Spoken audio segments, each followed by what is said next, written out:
నమస్కారం. RTI 9 news కి స్వాగతం. భారత రాజ్యాంగకర్త డాక్టర్ బిఆర్ అంబేద్కర్ ఆశయాలను సాధించాలని కోరుతూ సిపిఐ ఆధ్వర్యంలో సదాశివపేటలో కేంద్ర మంత్రి అమిత్ షా దిష్టి బొమ్మను దగ్ధం చేశారు. గురువారం సదాశివపేటలో ఈ సందర్భంగా సిపిఐ పట్టణ కార్యదర్శి వినోద మాట్లాడుతూ అంబేద్కర్ రాసిన రాజ్యాంగం వల్ల భారతదేశం గత 75 సంవత్సరాలలో అన్ని రంగాలలో ఎంతో ప్రగతిని సాధించిందని తెలిపారు. దేశ ప్రజలందరికీ సమాన హక్కులను కల్పించిందని, కుల మతాలకు అతీతంగా అందరూ కలిసి మెలిసి ఉంటున్నారంటే దానికి కారణం భారత రాజ్యాంగం అని కొనియాడారు. భారతదేశ ప్రజలందరం బాబాసాహెబ్ సిద్ధాంతాన్ని నమ్మేవాళ్లం, ఎప్పటికీ అంబేద్కర్ను స్మరించుకుంటూనే ఉంటామని తెలిపారు.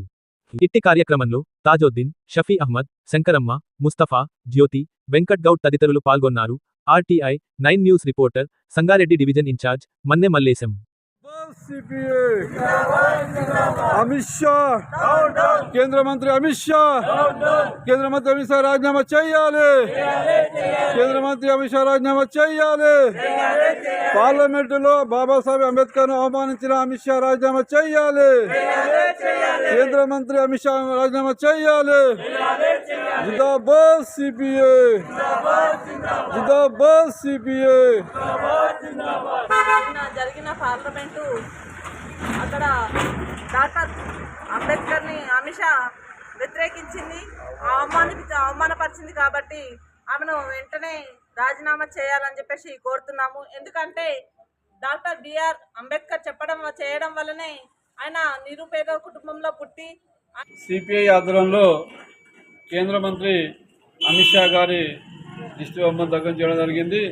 ఎందుకంటే నేను పార్లమెంట్ సెషన్లో బాబాసాహెబ్ అంబేద్కర్ గారిని పదే ఉచ్చరించడాన్ని వ్యతిరేకిస్తూ అమిత్ షా గారు చురుకన చేస్తూ మాట్లాడిన పద్ధతిని సిపిఐ పార్టీ వ్యతిరేకిస్తూ దానికి నిరసనగా ఈరోజు సదాశివపేట పట్టణ సమితి ఆధ్వర్యంలో అమిత్ షా గారి దిష్టి బొమ్మ దగ్ధం జరిగింది.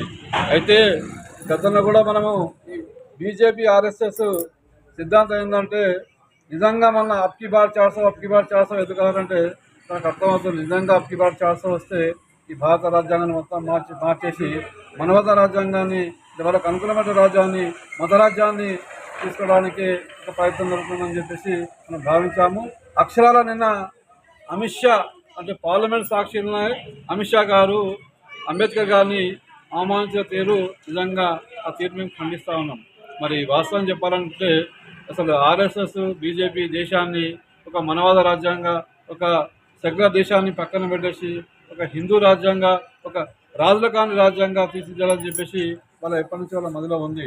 అందుకోసం ఈసారి అప్కి బార్ 400 అని చెప్పేసి అన్నారు. కానీ ఇది ప్రజాస్వామ్య దేశంలో వాళ్ళ తగినంత మెజార్టీ రాకపోవడంతో అక్కసు వెళ్ళగక్కి ఇదేంది మళ్ళీ బాబాసాహెబ్ అంబేద్కర్ అని చెప్పేసి ప్రతి ఒక్కరు ఊచేస్తున్నారని చెప్పేసి ఆయన మాట్లాడిన తీరు చాలా నిజంగా దేశానికి ఒక సిగ్గుచేట్లాడారు.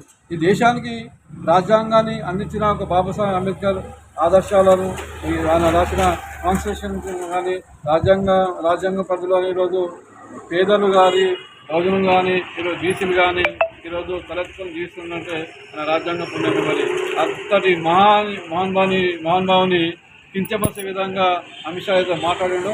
వెంటనే కేంద్ర ప్రభుత్వము అమిత్ షా గారిని ఆ పదవి నుంచి ఊడగొట్టాలని చెప్పేసి సిబిఐగా డిమాండ్ చేస్తూ రాబోయే కాలంలో ఈ మతవాదులు ఈ రాజ్యాంగం మీద, అలాగే సెక్యులర్వాదుల మీద ఇలాగే దాడి చేస్తారు. కాబట్టి జాగ్రత్తని హెచ్చరిస్తుంటూ అందుకే బీజేపీ ఆర్ఎస్ఎస్ను ఈ దేశంలో వాళ్ళు ఇంకా పాగా వేయడానికి అంటే సెక్యులర్ విధానాన్ని పూర్తిగా ఎత్తేయడానికి ప్రయత్నం చేస్తున్నారు. అందుకే సెక్యులర్ వాళ్ళ ద్వారా జాగో అని చెప్పేసి ఇక్కడ మేల్కోండి. చూడండి, ఈరోజు మనమంతా ఈరోజు స్వేచ్ఛగా జీవిస్తున్నాము, స్వేచ్ఛగా మాట్లాడుతున్నాము. మనకు అన్ని రకాల స్వేచ్ఛ ఉందంటే ఈరోజు బాబాసాహెబ్ అంబేద్కర్ రాసిన రాజ్యాంగ పుణ్యమే. అలాంటి అంబేద్కర్ గారిని ఈరోజు అవమానించడం అంటే నిజంగా ఈరోజు దేశానికి మనందరికీ సిగ్గుచోటు, దుర్దినం అని చెప్పేసి సిపిఐగా భావిస్తుంది. మొత్తం తక్షణ మీకు హెచ్చరిక. ఎందుకంటే రాబోయే కాలంలో ఇలాంటి ప్రయత్నం ఎన్నిసార్లు రాజ్యాంగాన్ని కానీ, అంబేద్కర్ కానీ, సెక్యులర్ వాదులు కానీ మీరు అవమానించిన మీకు అడ్డుగా ఈ కమ్యూనిస్ట్ పార్టీ మీ ఆట సాగనివ్వదని చెప్పేసి హెచ్చరిస్తుంది.